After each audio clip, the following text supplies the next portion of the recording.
Meio-dia e 37, já estamos aí com mais medidas restritivas. O prefeito de Salvador tomando novas medidas. Na capital, a taxa caiu para 85, tá? Bons sinais, boas notícias. E quero dizer de antemão que, obviamente, que o fechamento do comércio é uma dor no coração. Eu tenho parentes, amigos que têm comércio, restaurante, lojas, que estão passando por situações dificílimas, mas de antemão eu quero dizer que essas medidas me parece que já estão mais do que provadas e necessárias, que deram certo. Queria que o senhor explicasse qual é o cenário hoje da Bahia e que essas medidas vêm dando certo onde? Boa tarde, governador Rui Costa. Boa tarde, Zé Eduardo. Boa tarde a todos os amigos e amigas. De fato, como você disse, nem você, nem eu, ninguém gosta de restringir as atividades econômicas. Sabemos do prejuízo que isso causa prejuízo não só para os donos das lojas, causa prejuízo para a atividade econômica, para o emprego, para a arrecadação do Estado, cai muito a arrecadação no município, mas nós não temos opção. Infelizmente, a humanidade, mesmo aqueles países de elevadíssimo desenvolvimento tecnológico, científico, como a Alemanha, Inglaterra, Estados Unidos, China, Rússia, ninguém conseguiu inventar nenhuma ação que pudesse conter a propagação do vírus. A medida número 1 é a vacina. Infelizmente, o Brasil deixou para comprar vacina muito tarde. Eu já disse isso aqui algumas vezes, o povo precisa saber que em setembro o governo federal tinha a opção de comprar 70 milhões de doses da Pfizer, não comprou, recusou a vacina. Em dezembro e janeiro tinha condições de comprar 50 milhões da Sputnik, não comprou. E, portanto, nós entramos a pessoa que chega atrasado e pega o último vagão do trem. Então, nós estamos no final da fila da vacina e, por isso, estamos passando por essa dificuldade. Não queríamos estar vivendo isso, não precisaríamos estar vivendo isso. Mas as medidas restritivas, elas dão resultado em todo lugar do mundo, deram resultado. E aqui na Bahia, desde o ano passado, quando aplicadas, elas dão resultado. E, mais uma vez, o resultado aparece. Nós chegamos a ter, quando nós decidimos tomar medidas, 22 mil casos ativos na Bahia. No dia de ontem à noite, estávamos com 15.400 casos. Chegamos a ter 500 pacientes aguardando na fila por um leito de UTI. Ontem estávamos com 280. E a taxa de positividade, ou seja, a cada 10 pessoas que faziam o teste de Covid, 6 davam positivo. No dia, a cada 10 exames, 4 dão positivo. Então, caiu a taxa de positividade. Isso é um bom sinal que diminuiu a circulação do vírus. E eu não tenho dúvida que nós vamos, dia após dia, agora, colher os frutos dessas medidas, porque os resultados são assim mesmo, demoram alguns dias para aparecer, mas eles já estão aparecendo, graças a Deus, e, infelizmente, os números ainda não apareceram, a queda no número de óbitos e ainda na taxa de ocupação dos leitos. Mas é assim mesmo, tanto na contaminação, se alguém fizer farra hoje e espalhar o vírus hoje, não é amanhã que vai ter mortes. Não é amanhã que vai crescer a demanda de leite de UTI, vai demorar 1 semana, 2 semanas, 3 semanas para começarem a morrer o número expressivo de pessoas ou o número expressivo demandado de UTI. O inverso é verdadeiro, na hora de cair também demora um pouco para a gente sentir os benefícios, mas os primeiros números já dão um alento grande e esperamos continuar com essa queda acelerada nos próximos dias. Agora, governador, com ampliação de novos leitos, a abertura do Hospital Metropolitano. Isso tudo favoreceu também, não é? Sim, só entre a Fonte Nova e o Metropolitano, Zé, são 480 leitos de clínicos e UTI, só nessas 2 unidades. E além dessas 2 unidades, nós abrimos no estado inteiro, abrimos mais leitos em Ilhéus, mais leitos em Itabuna, em Porto Seguro, em Caetité, abrimos 10 leitos, agora estamos ampliando mais 10. Em Brumado temos 20 leitos de UTI funcionando. Estamos inaugurando, no máximo em 15 dias, 20 leitos em Bom Jesus da Lapa. Ampliamos os leitos em Juazeiro, em Barreiras. Ampliamos o leito do Senhor do Bonfim. Hoje discutimos pela manhã com a região de Paulo Afonso. Autorizamos lá o município a ampliar mais 10 leitos lá na unidade de Paulo Afonso. Aqui em Salvador, ampliamos no Eládio Lacerre.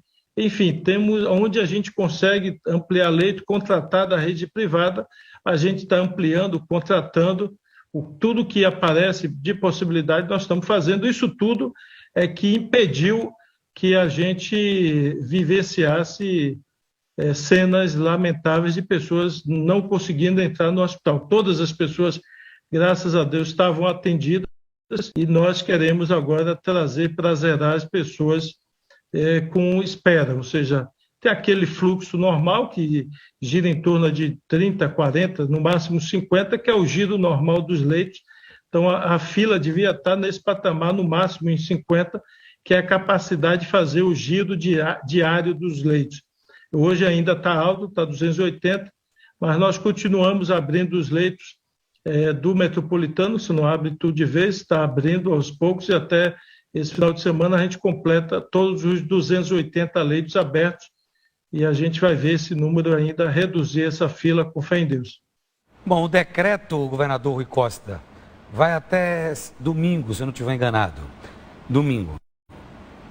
Segunda pela manhã, 5 da manhã, mas nós vamos aí até sábado fazer uma nova reunião com os prefeitos da região metropolitana para adotar novas medidas. Nós hoje estamos com 2 regiões com medidas mais restritivas de funcionamento apenas presencial. Região metropolitana de Salvador e a região norte, que envolve a região de Senhor do Bonfim e Juazeiro. Outras regiões, como a região de Brumado e a região de Guanambi, e hoje pela manhã a gente incluiu a região de Paulo Afonso, nós estendemos as medidas para suspender na semana que vem venda de bebida alcoólica, funcionamento de bares. E no caso da região de Paulo Afonso, os prefeitos pediram, inclusive, que suspendesse todo o serviço não voltando na segunda-feira após a Semana Santa. Então, Paulo Afonso saiu o decreto agora de tarde. A partir de sábado e até a segunda, depois da Semana Santa, está tudo suspenso, exceto os serviços essenciais, porque lá chegou a 100% de ocupação dos leitos. Mas o senhor já decidiu que para o dia 5, Semana Santa, não vai ter ônibus intermunicipais e também o ferryboat. Aliás, o ferryboat esse final de semana já não funciona. Mas para o dia 5 também não tem ferryboat e nem tem ônibus intermunicipais. É isso? E por quê? Exatamente, porque, Zé, nós temos 417 municípios na Bahia. Os municípios estão numa situação de contaminação muito diferentes um do outro. Tem município que está com o número de contaminados extremamente alto, quando você olha o tamanho da população. Outros municípios, graças a Deus, estão com pouquíssimos casos. Eu não gosto de usar a expressão que não tem nenhum caso. Tem município até que está com 0 casos, mas eu não gosto de usar essa expressão, porque o volume de teste que se faz no município é baixo. Então, não é correto se afirmar que não tem caso naquele município, porque nós não testamos a população, nem 10% da população foi testada. Então, acho que ninguém tem condições de afirmar que não tem vírus circulando. Mas o fato, isso nós podemos afirmar, que temos municípios com baixíssima contaminação e outros estão com alta contaminação. Se a gente permitir que esses municípios, as pessoas viajem de um lugar para o outro, nós vamos explodir o número de casos e vamos jogar fora tudo o que nós fizemos até aqui. Todo o sacrifício que nós tivemos até aqui será jogado fora se as pessoas viajarem levando o vírus de uma cidade para outra. Então, nós queremos evitar essas viagens. Eu peço compreensão da população. Sei que muitos aproveitam esse momento para viajar, rever parentes, eventualmente utilizando esses feriados da Semana Santa, mas nós queremos restringir isso para que todo o trabalho feito seja jogado fora em poucos dias. Mas isso não tem nada a ver com a prorrogação do decreto ou não, que vai acontecer na próxima segunda-feira. Isso é uma decisão tomada pelo governador. O decreto é outra história. Não tem nada a ver com o decreto, essa medida está tomada, está publicada, não vai ter ferry-boat também, e o objetivo da suspensão do ferry-boat também é que as pessoas não entendam que o feriado de Semana Santa é um feriado para passear na ilha, no Baixo Sul. Nós não vamos ter ferry-boat nem para ir nem para voltar. Na segunda-feira, inclusive, pós-Semana Santa, não funcionará para desestimular qualquer viagem das pessoas para passar esses dias de feriado. Repito, nós não queremos levar contaminação para município que só tem 1 caso, 2 casos, 5 casos, 10 casos. Então, nós não queremos levar e explodir a contaminação, porque senão a gente vai piorar a situação que já não está boa. Então, é um sacrifício que a gente faz para que a gente possa, quem sabe, logo após o feriado de Semana Santa, ver a situação voltada ao controle em todo o estado da Bahia. Vamos falar sobre a vacina Sputnik, que veio, que foi uma luta do governo do estado, inclusive com ação no Supremo Tribunal Federal, ganhando essa ação, e agora as vacinas já estão prontas para chegar. O secretário de Saúde, Fábio Vilas Boas, já disse que são 9 milhões de doses, mas vão ser espalhadas, vão para o consórcio do Nordeste, mas não precisa do carimbo da Anvisa. Mas por que está demorando tanto isso, se não precisa desse carimbo da Anvisa? Se você já conseguiu marcar um gol, por que esse gol já não é um golaço? Ô Zé, a vacina está comprada. Como eu disse antes, nós tínhamos conseguido em dezembro, Zé, 50 milhões de doses. Nós tínhamos um pré-contrato, eu ofereci ao Ministério. E eles tinham garantido que 10 milhões chegariam entre janeiro e fevereiro. E as 50 milhões chegariam no máximo até maio. Isso estava no contrato. Só que eu não podia comprar, porque não tinha nenhuma decisão judicial e nem tinha uma legislação aprovada que me possibilitasse a compra, a aplicação dessa vacina. E o governo federal fez pouco caso, atrasou, brincou, ridicularizou a China, ridicularizou a Rússia, debochando das vacinas desses países. E se não fosse a vacina chinesa, hoje 80% da população brasileira, quem tomou vacina já, tomou da Coronavac, que é vacina chinesa. Apenas hoje está sendo invasada pelo Instituto Butantan, mas a vacina é da China, produzida na China e apenas colocada no frasquinho aqui no Brasil. Mas o conteúdo da vacina é da China e o presidente debochou, brincou. Em função disso, nós ficamos no final da fila. Então, o contrato está assinado, prevê a chegada de 2 milhões de doses agora em abril, 5 milhões no mês de maio, 10 milhões em junho e 20 milhões em julho. Com isso, a gente vai acelerar, com fé em Deus, a vacinação. Nosso foco era conseguir vacina para esse primeiro semestre, porque como o governo federal chegou atrasado, comprou as vacinas, tem uma quantidade até grande comprada, mas é para o segundo semestre. E a crise de morte de hospitais lotados está acontecendo agora.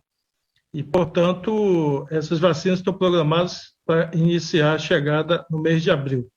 E agora, nesse exato momento, o que é que a gente pode falar de vacina para a Bahia? Agora. Olha, agora, para a vacina para esse mês de março, nós estamos contando com essas vacinas que vêm do Instituto Butantan, que é a vacina chinesa, e a outra da Oxford. Infelizmente, a da Fiocruz, que foi a única aposta do governo federal, é bom que se diga, viu, Zé? Se dependesse do governo federal, nós só tínhamos uma vacina hoje no Brasil, que era essa feita através da Oxford. E essa vacina está muito atrasada. Agora eu ouvi uma notícia hoje de novo que eles não vão conseguir, mais uma vez, entregar a quantidade que prometeram para o mês de março e de abril. E quem tem conseguido manter as entregas é da chinesa, do Butantan. E, como eu disse, 80% de todo mundo que tomou vacina no Brasil tomou essa do Instituto Butantan. Então, nós, agora, no mês de março, só contamos com essa vacina. A da Pfizer, que o governo poderia ter comprado em setembro, não comprou, agora só vai chegar no segundo semestre. E a da Johnson também só vai chegar no semestre. Então, infelizmente, nós só estamos limitados a essas duas vacinas e basicamente, a do Instituto Butantan, que é a outra, o volume até aqui tem sido muito pequeno. Agora, governador, é óbvio que a gente pensa em tudo num momento como esse, uma pandemia, 3 mil mortes, recorde, né? Ontem tivemos o recorde brasileiro, 3 mil mortes no dia. Aqui, 133 mortes, 30 Salvador, o resto nos demais municípios. O senhor acha que isso tudo poderia ser evitado de verdade no mundo inteiro? Olha, Zé, eu diria que o mundo inteiro está assistindo, neste momento, a pandemia cair, o número de mortes cair e o número de internados cair. Um ou outro país que tem um repique, imediatamente o país reage e toma decisão. O Brasil não precisaria estar passando por isso. Hoje nós temos o maior número de mortes diárias do mundo. Imagine o Brasil liderando o número de mortes no mundo. No dia de hoje, Zé, a gente deve completar, infelizmente, 300 mil óbitos no dia de hoje, no Brasil. Ou seja, isso significa, Zé, o vice-campeonato mundial de óbitos no mundo de Covid. O Brasil, o primeiro dos Estados Unidos, com 500 mil óbitos, o Brasil deve chegar hoje a 300 mil óbitos. Então, não precisaríamos estar passando por isso, e nem por esse pico da pandemia. Se hoje o comércio tem que fechar, se hoje as atividades econômicas têm que fechar, isso tem nome e sobrenome, tem um responsável, que é o presidente da República, que não comprou as vacinas quando foi oferecida ao governo federal. Então, tem vídeos aí bastante de depoimentos oficiais, inclusive do presidente, aquelas entrevistas que ele dava naquele cercadinho, onde ele debochou e disse, não, eu não vou comprar vacina nenhuma, não autorizei, quem manda sou eu. Depois ele dizia, essa vacina, brincava, esculhambava com a vacina chinesa.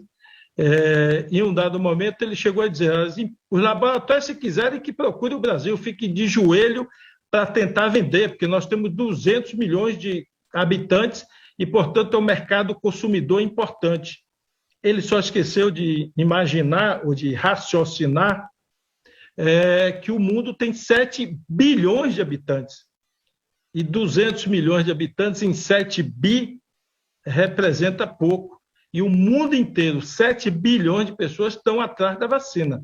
Então, ele brincou com isso, debochou da doença, debochou das vidas humanas. Recentemente eu vi um depoimento onde ele disse, vai ficar chorando até quando? Chega de mimimi. Semana passada ele chegou a simular numa live as pessoas ofegantes, como se quisesse imitar pessoas que estavam sentindo falta de ar. Quer dizer, uma completa falta de respeito. Então, se o Brasil está hoje nessa crise de saúde, na crise econômica, é porque o presidente não tomou as medidas que deveriam ter tomado, principalmente a compra da vacina. Não era para pensar duas vezes, era para ter comprado 70 milhões de doses da Pfizer. Só com a Pfizer, nós já tínhamos imunizado já 35 milhões de brasileiros. Já eram para ter tomado as 2 doses e estar imunizados. Mas, infelizmente, a prioridade dele não foi essa. E hoje os comerciantes sofrem, o trabalhador sofre, o povo sofre, todo mundo sofre com essa tragédia que alcança o Brasil. O senhor é a favor, o prefeito Bruno Reis já disse que vai analisar com carinho, mas que pensa em antecipar 4 feriados. 4. O senhor é a favor de antecipar esses feriados todos aí? Vai sentar com o prefeito? Vocês estão bem alinhados, né?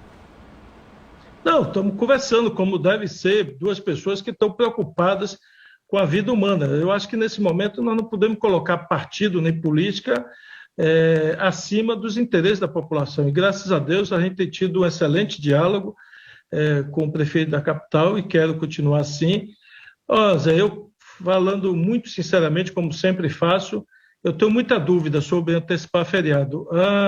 Que nós fizemos isso ano passado e eu tenho dúvidas quanto ao resultado. A gente terminou antecipando e acabou que muita gente tratou o feriado como se fosse 2 feriados. Ou seja, teve feriado na antecipação e depois teve quase um feriado no dia que era o dia de fato da comemoração. Então, eu tenho dúvida com relação a isso, estamos avaliando ainda, mas eu estou ouvindo os prefeitos sobre isso e vou tomar uma decisão mais na frente. mas a princípio não sou muito entusiasta dessa medida. Acho que o resultado dela o ano passado não foi expressivo. A suspensão do transporte, sim, essa é uma medida eficaz, porque ela poderia explodir a contaminação. Então, se você tem um feriado, mas restringe a circulação das pessoas, isso diminui a circulação e diminui, eventualmente, os festejos daquele feriado. Mas não descarto, não, vou avaliar. Eu acho que a gente tem que buscar ouvir todo mundo e buscar uma posição consensual para a gente adotar uma medida sobre isso. Com essa pandemia, governador Rui Costa, comércio despencando, funcionários sendo demitidos, lojas fechadas, bares e restaurantes gritando, pelo amor de Deus, vou morrer. Qual é o incentivo fiscal, qual é a motivação que o governo do Estado pode dar a esses empresários? Nós estamos anunciando várias medidas, fizemos anúncio semana passada, até ele deu entrevista aí, falando dos benefícios para a população, para a área da educação. Ontem à noite lançamos um programa para 6 mil vagas de cursos profissionalizantes com bolsa. Dilatamos o pagamento de ICMS de março e abril para aqueles comércios que foram alcançados por essas medidas restritivas, para pagar no segundo semestre em 3 parcelas, e também abrimos uma linha de crédito de 100 milhões de reais para esses comerciantes. Mas nós estamos avaliando outras medidas. Hoje mesmo pela manhã estava falando com o secretário da Fazenda. Nós vamos fazer, Zé, o que tiver dentro do nosso limite. Nenhum de nós quer fechar a atividade econômica. Eu quero deixar claro que tenho absoluta consciência do impacto disso, até porque um impacto fortíssimo é no Estado, na arrecadação do Estado. E nós precisamos manter pagamento de funcionalismo, manter polícia funcionando, manter a educação funcionando, os hospitais funcionando. Então, isso impacta fortemente na arrecadação do Estado. Então, não precisa ninguém ter que dar prejuízo, porque isso a gente sente dia após dia na arrecadação do Estado. E sente nos números de desemprego. Então, nós estamos fazendo esforço. Infelizmente, eu fico muito triste por isso, porque era absolutamente desnecessário essa situação. Não precisaríamos estar vivendo esse momento. Eu digo isso com convicção. Bastava o governo ter comprado as vacinas em setembro, em outubro e novembro, e nós não precisaríamos estar passando por isso. Olha os Estados Unidos. Estados Unidos, bastou mudar o presidente, o presidente conseguiu já vacinar mais de 50 milhões de americanos em poucos dias que ele é presidente. Ele assumiu em janeiro e, nesse período, já vacinou mais de 50 milhões de pessoas e pretende, eu vi a meta lá, usar 100 milhões agora nos próximos dias, em breve. Então, mudou radicalmente. Ele passou a defender o uso da máscara, o novo presidente, porque o anterior não defendia. O anterior fazia as mesmas bobagens que o nosso faz aqui. E, ao mudar o presidente lá, você olhar no gráfico, depois da posse do novo presidente, a pandemia começou a cair. Não é por ideologia, é por atitudes, comportamentos, iniciativas, decisão de barrar a doença, comprar vacina. Então, é isso que reduz a doença. Então, você ficar fazendo guerra com governadores, com prefeitos, ficar dando entrevista em cercadinho, fazendo provocação, isso não resolve a vida de ninguém. Cuidando só da família, dos filhos, isso não resolve. É isso que acontece, é prejuízo para o país inteiro, mesmo que sua família esteja bem, o país inteiro está mal. Então, infelizmente, o presidente é o grande responsável por isso. Ele atuou sempre como um grande aliado do vírus. O maior aliado do vírus no Brasil foi o próprio presidente da República, que o tempo todo pediu para as pessoas não usarem máscara, saiu diversas vezes. Aqui na Bahia ele veio várias vezes sem usar máscara, aglomerou, disse que a doença era de fresco, insinuando que era coisa de homossexual, ou gente que não tinha confiança em Deus, que pegava a doença. E, infelizmente, indicando remédio sem nenhum efeito. Eu vi ontem a nota da associação, uma dessas associações de medicina, onde os médicos condenando qualquer recomendação desses produtos. O próprio fabricante desses medicamentos está dizendo: meu medicamento não serve para Covid, o tal da ivermectina. Hoje está gente com problema de fígado, precisando fazer transplante por conta desse excesso de remédio que o presidente andou recomendando que as pessoas comprassem. Pessoas morreram em casa ou morreram no meio da rua com um saquinho de remédio porque acreditaram no presidente. Então, ele, infelizmente, foi o grande aliado do vírus e grande aliado da morte ao longo desse período. Ontem fez um depoimento, eu espero que a ficha tenha caído e, a partir de hoje, ele mude o comportamento e passe, de fato, verdadeiramente, a se importar com a vida dos outros.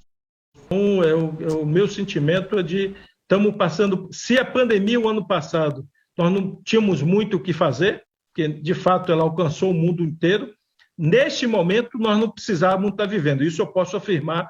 O ano passado era inevitável, mas esse ano era absolutamente evitável essa tragédia se a gente tivesse tomado as providências na época correta. Um abraço, muito obrigado pela entrevista. Esperamos até segunda que dê tudo certo. Parabéns pelo trabalho.